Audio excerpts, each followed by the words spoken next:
For decades, Israel has wanted the support of the U.S. in bombing the Iranian nuclear program.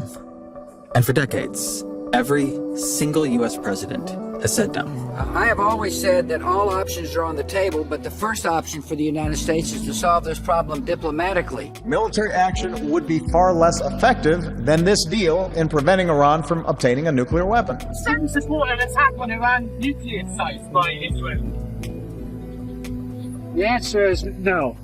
And then, last week, President Donald Trump said yes. Breaking news, and after days of uncertainty, the United States have completed 3 strikes on Iranian nuclear sites. It's mission accomplished for Prime Minister Benjamin Netanyahu, who thanked President Trump today. Your bold decision to target Iran's nuclear facilities with the awesome and righteous might of the United States will change history. Iran's response came in the form of a missile strike targeting Al Udeid Air Base in Qatar, the largest U.S. military base in the Middle East. Experts call this attack mostly symbolic. Qatar did get a heads up hours in advance. Seconds ago, the president went to Truth Social and typed this. It has been fully agreed by and between Israel and Iran that there will be a complete and total ceasefire. The mutual ceasefire between Israel and Iran is now officially in effect, but it appears the terms might have already been violated this morning. You know what we basically have 2 countries that have been fighting so long and so hard that they don't know what the fuck they're doing. Do you understand that?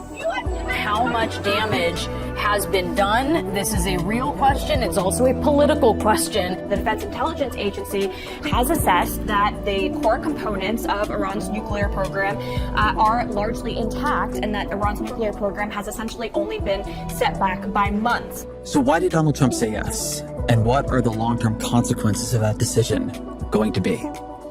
My guest today is Aaron David Miller, who worked on negotiations and policy in the Middle East across 4 successive presidencies from 1985 to 2003. He's since written a number of excellent books on the peace process between Israelis and Palestinians and American leadership. And he's a senior fellow at the Carnegie Endowment for International Peace. And he joins me to talk through what all this has meant for a region that is in profound flux.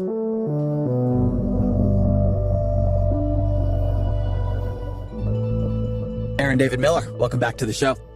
Great to be here with you, Ezra. So we're speaking here on the morning of Tuesday, June 24th. Right now, just let's start with where your head is at. What are you confident the bombings achieved? What are your big points of uncertainty right now? Give me your overview of the landscape. Yeah, first of all, I don't believe in game changers, inflection points, sea changes, and transformation. Most of what happens in life is transactional, whether it's marriage, diplomacy, business, and it certainly applies to the Middle East. Big changes have been afoot since October 7, and I would argue there's some headlines and trend lines that have never existed before. The first is Israel's escalation dominance, which I think is the most important thing that has happened.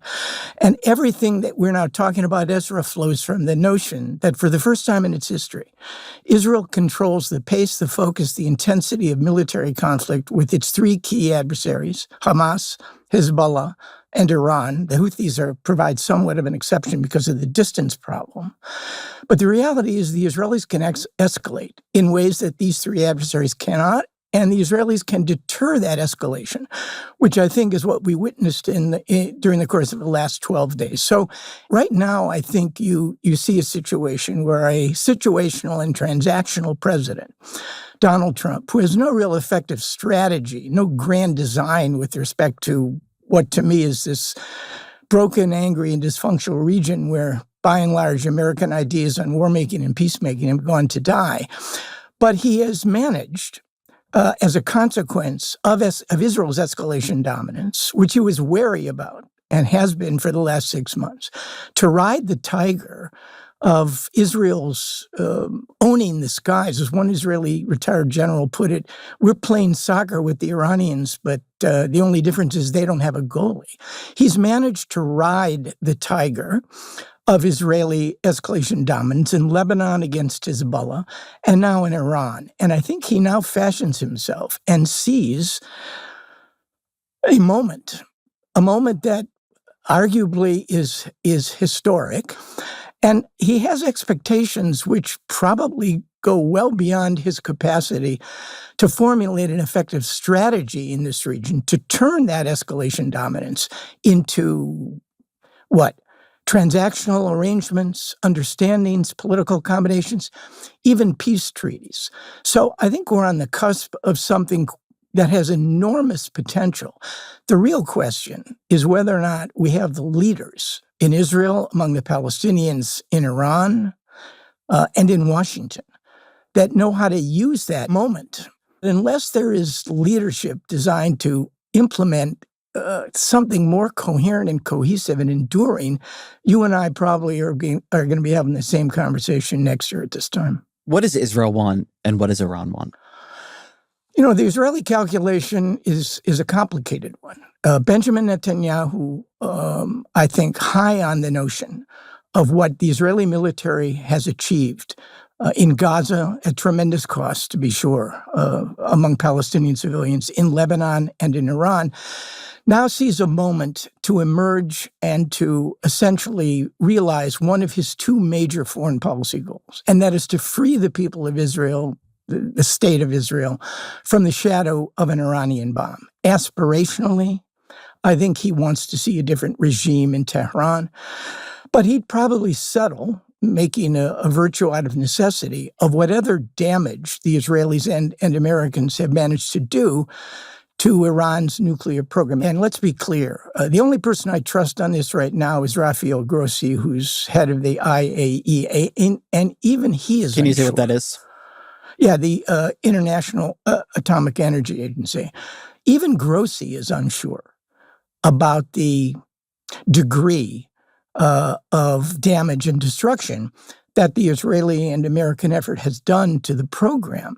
And if Grossi is unsure, and I think, again, I trust him more than the president's assessment, we have, quote, totally obliterated Iran's nuclear program. I think that's wrong. I think Iran right now, Ezra, is a nuclear weapons threshold state. That is to say, it has all of the elements that are required to assemble a nuclear weapon.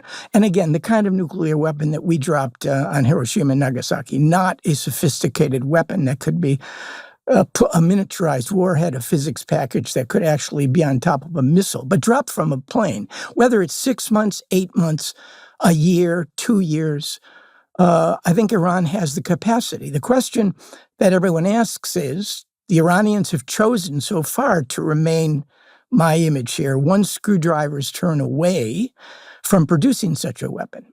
And they're still not there. So Netanyahu would like a different regime. I think he understands that's very difficult.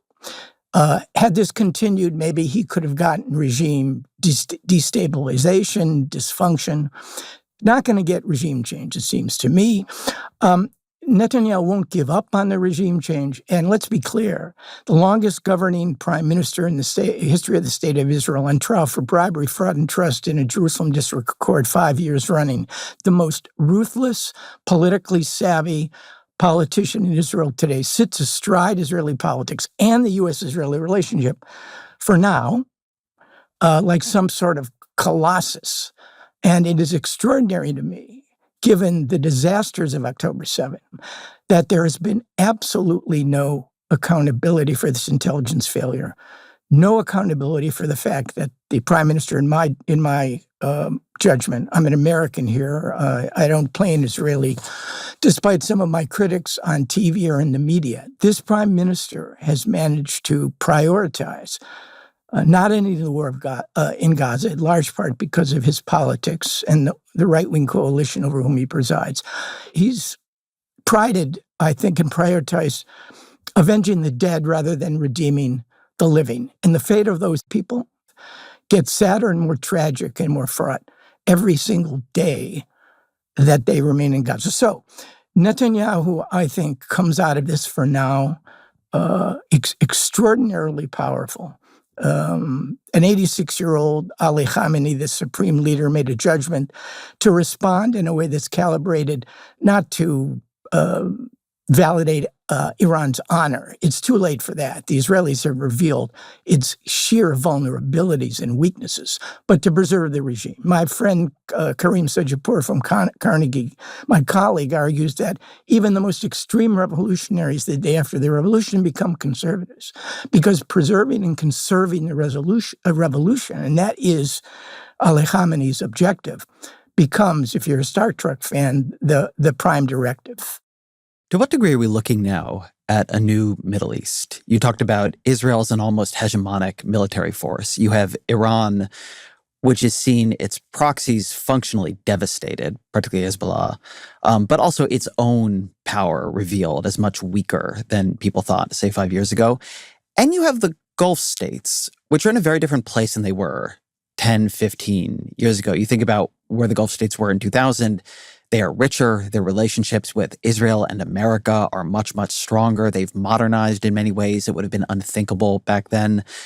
When you think about the geopolitics of the Middle East that you worked on for much of your career, and you look at how it looks now, what makes it different, and what possibilities and dangers are opened up by that?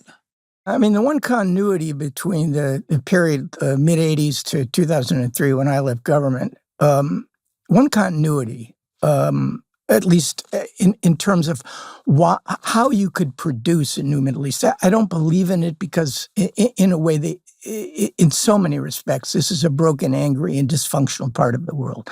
You have 5 Arab states, Libya, Yemen, Iraq, Syria, and Lebanon, in various phases of state dysfunction. You have extractive leaders and authoritarians just about everywhere. Hopes of the Arab Spring in Tunisia and Egypt have been essentially overturned. The authoritarians reign just about everywhere. You've got gender inequality. You've got the key major terrorist groups still emanate in the CIA's rankings from this region. I would have argued, and still do, even though Iran has been hollowed out, that the following, that in the old days, Iraq, Syria, and Egypt were the 3 prominent Arab states that vied for influence and power.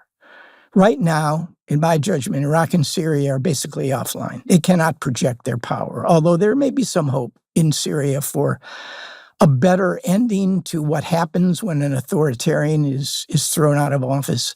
I'm keeping my expectations pretty low there. And Egypt, which is burdened with many, many problems, and no longer, despite its geographic centrality in the peace treaty with Egypt, no longer is the central actor in U.S. foreign policy. When I traveled with half a dozen secretaries of state, George Shultz, through Colin Powell, the first stop we always made was Cairo. Not the case anymore. It's the Gulf. So this fracture, this dysfunction in the Arab world has led to 2 important changes. The one you referred to is the Gulf. It's stable, authoritarians who can make decisions. It's rich. It's got hydrocarbons. The Emirates and the Saudis are vying to become the new entrepôts of the financial world. That's one power center that has emerged. But these are also very weak states with respect to geographic proximity to the Iranians. The other argument I would make is the rise of the 3 non-Arabs. Turkey, a member of NATO, Israel, America's closest ally, and Iran, on their back foot, to be sure, to say the least. But the 3 non-Arabs are still keepers. They're not going anywhere. The only 3 states in this region that can project their power abroad, they all have tremendous economic potential.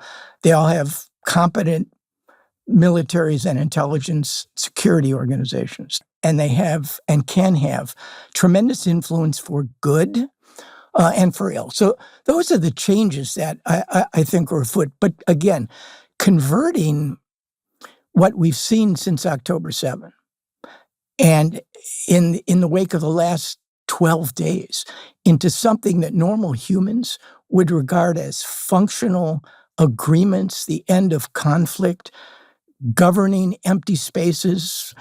When things change, if you want to talk about the new Middle East in any serious way, you really need to talk about leadership. Leaders who are masters of their political houses, not prisoners of their ideologies or their politics. Leaders who are prepared to risk, but leaders who care about the security and prosperity of their publics rather than prioritizing keeping their seats. And the reality is, when I look around in this region, I don't see that kind of leadership, which is why converting escalation dominance into lasting political arrangements, let alone peace treaties, cannot be done without leaders. In Israel, we do not have one. Among the Palestinians, that is so fraught. The Palestinians are faced with an unpalatable choice between Mahmoud Abbas on one hand and Hamas on the other, and they won't get to choose because the notion of elections or a coherent Palestinian governing authority right now basically is a thought experiment. There's a degree of dysfunction here which isn't going away. Your colleague, Stephen Wertheimer, made an argument I thought was interesting. He wrote that Israel acted less to preempt an Iranian bomb than to preempt American diplomacy. A new nuclear deal would have lifted sanctions on Iran's battered economy, helped it to recover and grow. A deal would have stabilized Iran's position in the Middle East and potentially strengthened it over time, precisely by succeeding in preventing Iran from going nuclear. A deal would have advanced Iran's integration into the region. In this telling, Netanyahu's real aim here is keeping Iran isolated and weak. Do you buy that? I mean, I buy the final comment, and I like and admire Stephen. I don't buy the argument because I've been around negotiations for a very long time. I understand what is required. Mostly we failed. The negotiations that I was a part of, with the exception of 4 extraordinary years under Bush 41 and James Baker. The last time, I might add, we were admired, feared, and respected as a great power. And I've not been involved during the Obama and Biden administrations in Iranian U.S. negotiations. But the reality is, you want to make a negotiation work, you need 4 things. You need 2 parties who are willing and are able. You need a sense of urgency. You need a mediator who's prepared at the right times to apply ample amounts of vinegar and ample amounts of honey. And you need a balance, a negotiation and an end game of the negotiation based on a balance of interests. The last 5 rounds of Trump administration negotiations, mediated primarily by Stephen Witkoff, the envoy for everything, in my judgment, given what was on the table, never had a chance of succeeding. The ultimate bridge between Iran's demand, obsession, determination against every conceivable force and odds to maintain its right to enrich and actually to enrich, fundamentally came in conflict with the Trump administration's notion that, no, Iran will have zero enrichment capacity. And forget the right, the capacity, the actual reality of enriching on Iranian soil. They never figured out how to bridge that gap. And you can't do this in 6 rounds of negotiations separated by a week and a half.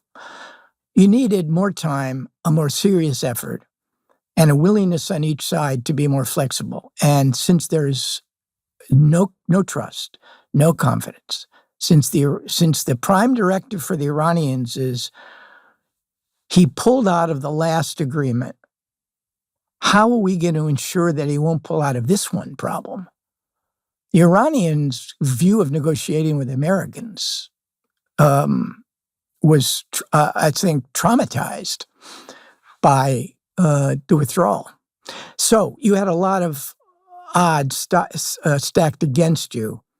And yes, there's no question that negotiation impasse afforded both Netanyahu and the president, Trump, an opportunity to essentially deal with the problem in a different way. But I do not subscribe to the narrative that a clever, crafty Israeli prime minister willfully sandbagged a naive president into abandoning negotiations which were somehow on the cusp of a major breakthrough.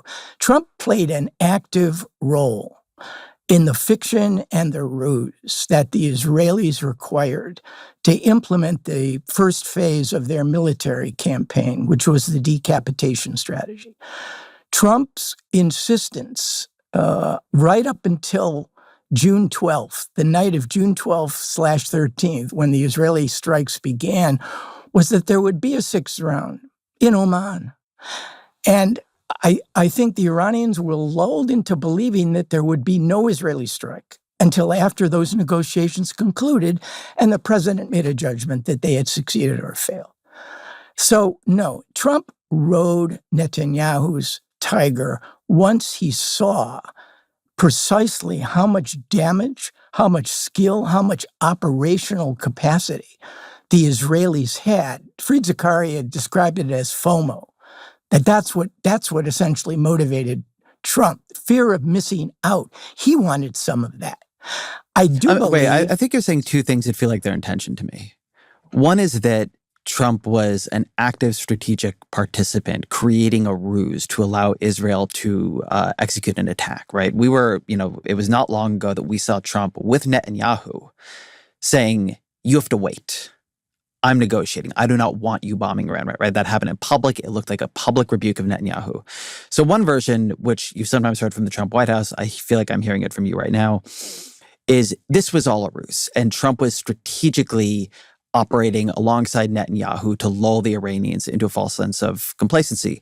The other interpretation is that Israel acted without the U.S.'s full blessing, certainly without our full cooperation, began the bombing. And then Trump, in some reports, watching Fox News, seeing how much the Israelis were succeeding in the objective, decided to jump in and be part of it. Those are two, I think, quite different interpretations of what Trump was doing. Either which do you subscribe to, or how do you synthesize them? Well, timing is a critically important piece here. For the last 2 months, Trump did warn Netanyahu off. I think the Monday before the Thursday that the Israelis struck, I think he was quite uncertain about whether or not this was a good idea. But let's be clear. Donald Trump in the last 2 months has done things to Israel and without Israel's coordination and consent that no other American president that I ever worked for, Republican or Democrat, has done. He has essentially undermined 2 of the 3 political laws of gravity that have governed the U.S.-Israeli relationship. Number 1 is the no daylight policy. We must coordinate everything with Israel. Donald Trump sanctioned his own hostage negotiator in March to open up direct negotiations, 3 rounds, with Hamas, the external leadership, over and above Israeli objections or without Israeli even acquiescence. He cut a deal with the Houthis without Israel's knowledge, which essentially implied that as long as the Houthis restrained from attacking U.S. naval assets and U.S. flagged or owned commercial shipping, they could basically continue their campaign to launch drones and ballistic missiles at Israel. And he announced in the presence of an Israeli prime minister, probably over his objections, that he was initiating in April a negotiation. And then finally, over Netanyahu's objections, he lifted, quite to the Israeli surprises and most of the surprise of Washington, lifted sanctions on the regime of Ahmad Shara in Syria. So the no daylight policy, he blew through. The second law of gravity, which was attention to domestic political constraints, if a Democratic president had done any of the things I've just identified, let alone all of them, it would probably be a move on the part of the Republicans to impeach him. So Donald Trump, in my judgment, had the personality, had the will to say at least to the Israeli prime minister, look, I understand what you want to do. You've got a compelling case, but you need to give me more time. You need to give me another 2 months. But Trump basically handicapped his own argument by setting this completely unrealistic deadline of 2 months. This was 2 months to negotiate with Iran. Exactly. And the truth is, we saw it play out in the last 12 hours. He compelled the Israelis to tone down their response to the deaths, to ballistic missiles in Beersheba that caused the deaths of 3, 4, 5 Israelis? So, no, I don't buy, but in large part, what I'm saying to you, I think, is that Donald Trump is transactionally situational. He doesn't have a strategy. There's no core. Biden could not bring himself for over a year to impose a single cost or consequence on Israel that normal humans would regard as serious or sustained pressure. He could have restricted or conditioned U.S. military to Israel. He didn't do that. He could have introduced a UN Security Council resolution or voted for someone else's. He didn't do that. He could have unilaterally recognized Palestinian state. He didn't do that. He could have marshaled a rhetorical campaign day in and day out, basically questioning the fact that Israel is not a reliable. He didn't do that. Biden had a core. I'm just reporting here, so don't shoot me. Biden had a core. And the core was a deep and abiding emotional and political commitment to the security of Israel, the people of Israel, the idea of Israel. That was Joe Biden in the Senate for decades. That was Joe Biden's father telling him that silence in the face of evil, the Holocaust, is complicity. That's Joe Biden, who was a part of Israel's story and felt himself to be a part of it. That's not Donald Trump. Donald Trump is a transactor. And if you get in the middle between him and something he really wants, this is a president who in 6 months has sidelined Israel, has pressured Israel, and has supported Israel. Let me interrupt this for 1 second, because I think the thing, if you've been watching this, you will think hearing this is, yes, there are things Donald Trump wanted for America. He wanted to negotiate the return of a hostage. He wanted our shipping to not be endangered by the Houthis. But Donald Trump has put no serious curbs on what Israel is doing in Gaza or the West Bank, to be very clear. And he just gave Israel the thing that all these other presidents, including Joe Biden, for all of his deep-seated Zionism, did not give Israel, which is American participation using our most powerful depth-penetrating munitions in a bombing campaign to destroy as much of Iran's nuclear program as we could. So for all the, Trump does not follow protocol in the way other presidents do. He is much freer with his language than other presidents have been. But if you ask who gave Israel what they really wanted, the thing Netanyahu could not get from George W. Bush, from Barack Obama, from Donald Trump #1, from Joe Biden, it was this. That's my point, though. Yeah. He removed sanctions on settlers. He restored the shipment of 2,000-pound bombs. He basically has given Israel a free hand in the West Bank. No, I'm not here to argue that Donald Trump is somehow only that he's the new Eisenhower.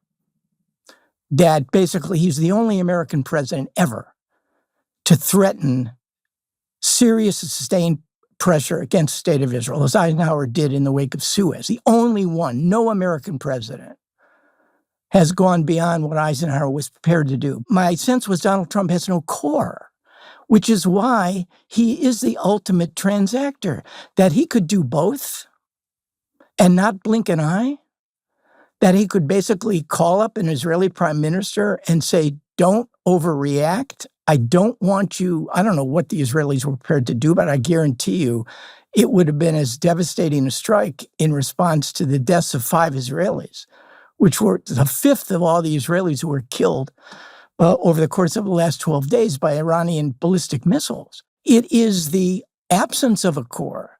It is Trump's response to situations. It's the absence of an effective strategy. And I would have bet you that had the Israelis not struck June 12th, 13th, he would have tried to find a deal with the Iranians that would have parked the nuclear issue, parked it, a transactional deal, not a transformational one, parked the Iranian issue until the end of his final term in office. So I understand exactly what you're saying, and I'm not here to whitewash Donald Trump as someone who is a stand-up guy when it comes to Israel. And that's exactly the opposite point I'm making. Well, the thing I'm trying to get at here is, because I'm also, I don't think you're trying to whitewash Donald Trump. That's not my view. Is that there is a question of whether or not Donald Trump is trying to achieve something here, right? He's been working with Netanyahu hand in glove.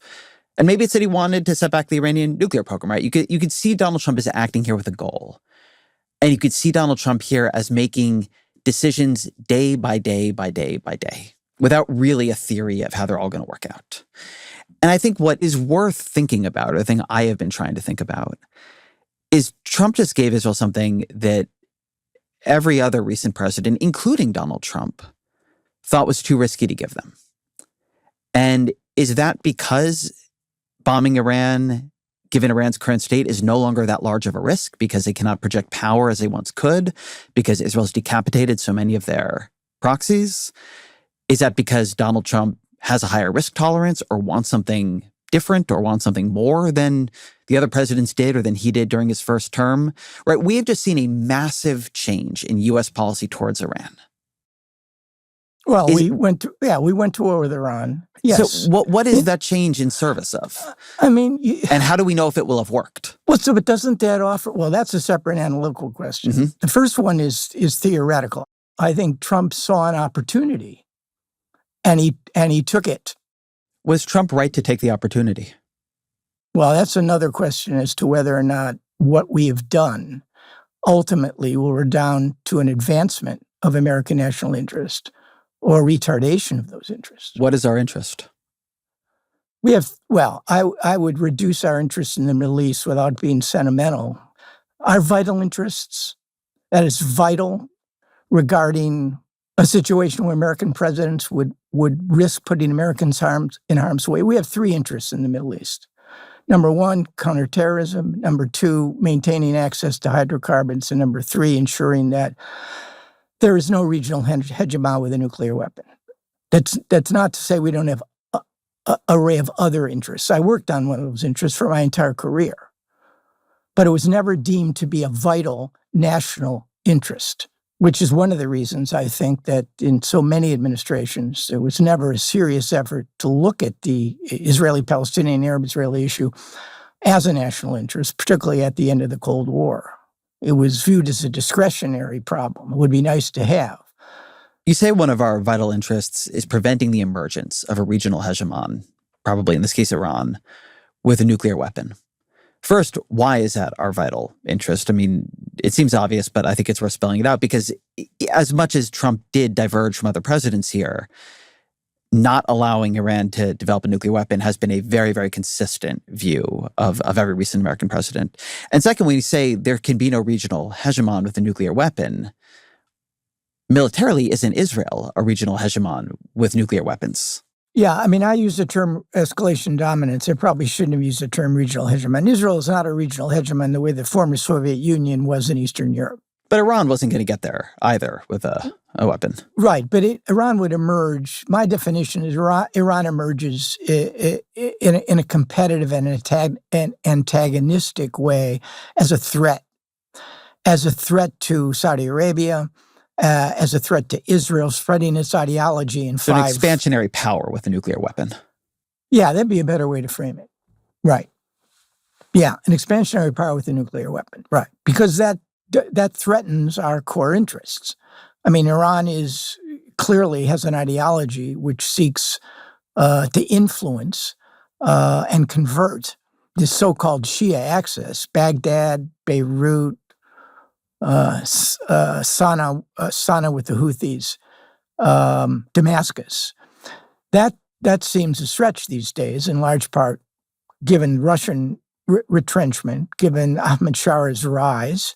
You're now talking basically about a Sunni regime in Syria. I don't see, and you now have the hollowing out of Iran's ability to project its power abroad. So I don't think that is as critical an interest. But Iran's pursuit of the weapon, and Iran, 90 million people, Iran's a keeper. It's been a keeper for centuries. It's a real country.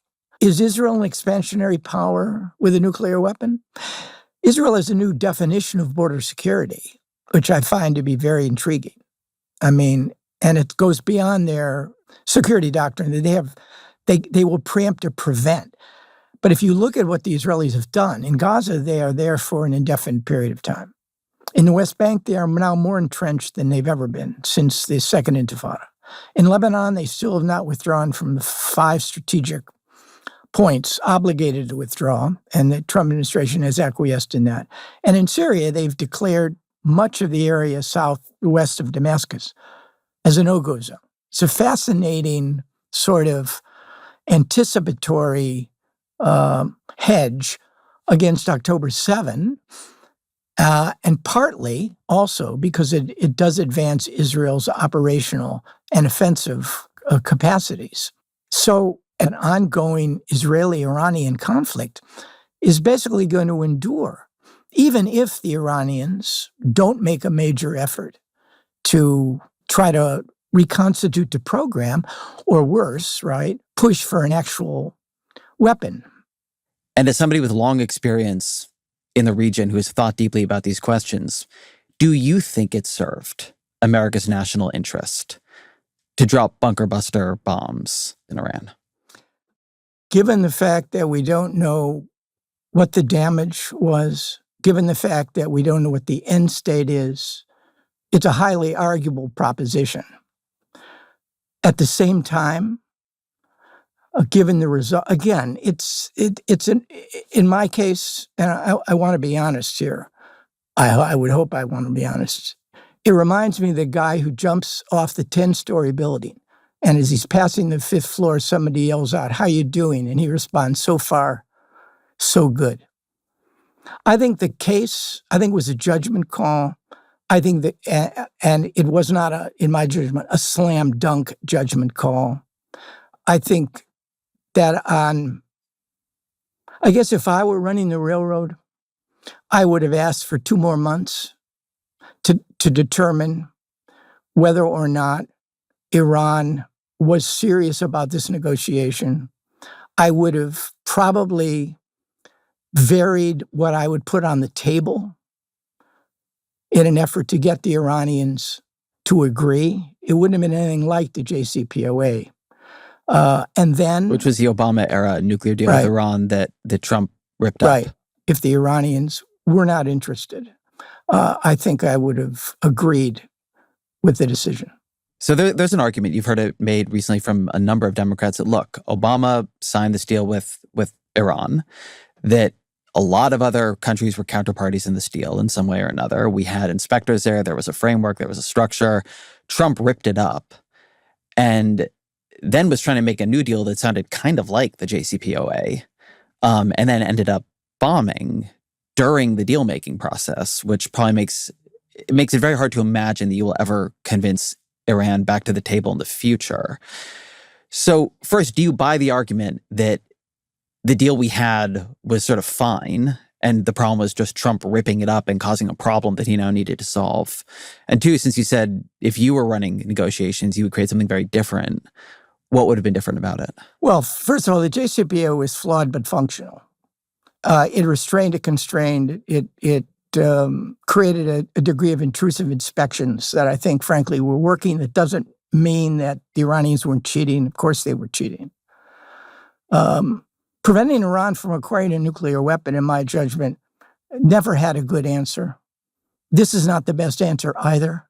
And it leads into the analytical question of how do you permanently ensure that Iran can never acquire a nuclear weapon? There's only one way to do it, and it's tethered to a galaxy far, far away, rather than the realities back here on planet Earth. And that is to fundamentally change the regime and create one, or the Iranian public will create one that is not interested in acquiring a nuclear weapon. I might add the Shah was well on his way and wanted one as well.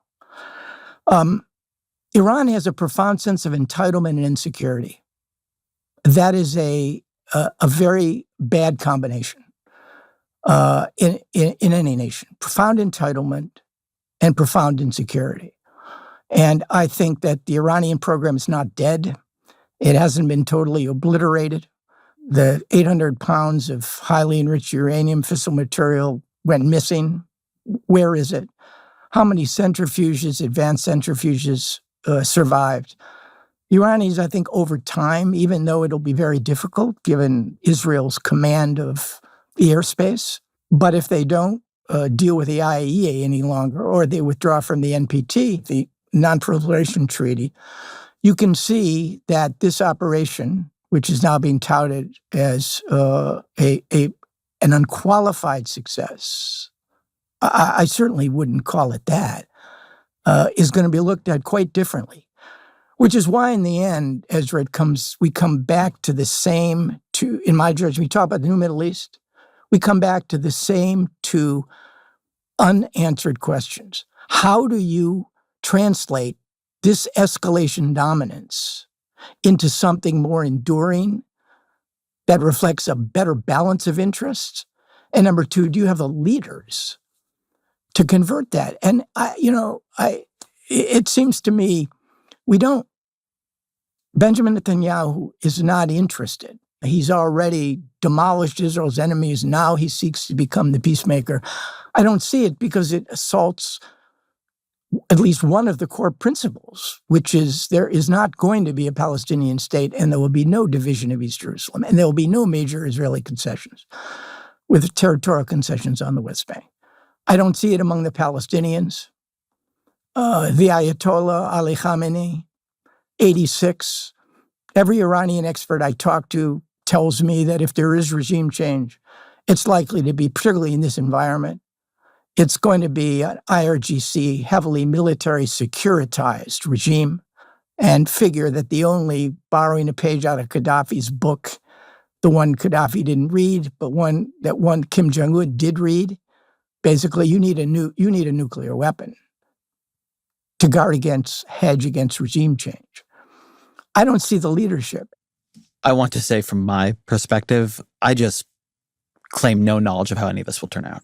I feel very, I've actually felt, even in preparing for this conversation, it's hard to find anything that feels like strong commentary to me because everybody's just speculating. Ezra Klein, you're a very wise man. Thank you. And one of the lessons I've learned after decades of failure in negotiations, you really need to respect, not admire, not countenance, but respect the degree of difficulty that the issues and the leaders in this part of the world pose.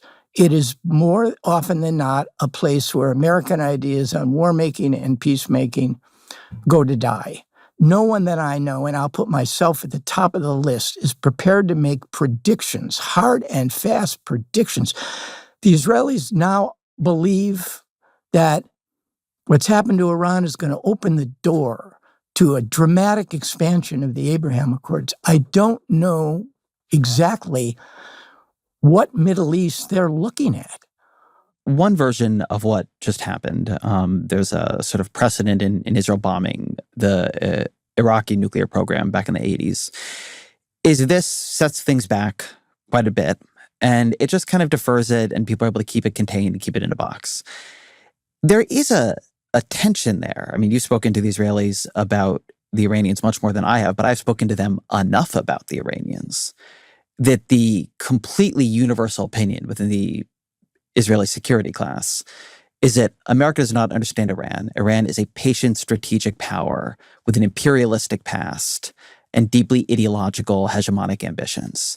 And they will wait, and they will strategize, and they will act on a longer time frame than America ever acts upon. It seems to me that if you believe that, then a bombing campaign that, depending on who you believe, set Iran back 6 months, 2 years, but at the same time made it almost impossible for the Iranians to ever trust diplomacy with us again. You sort of knocked out the idea of a deal. And so what? You're left with either regime change or the expectation that the thing Iran is not going to do is wait one screwdriver turn away, that when the new hardliners come in, or when there's quiet, or America is distracted by something else, they're going to sprint to a bomb.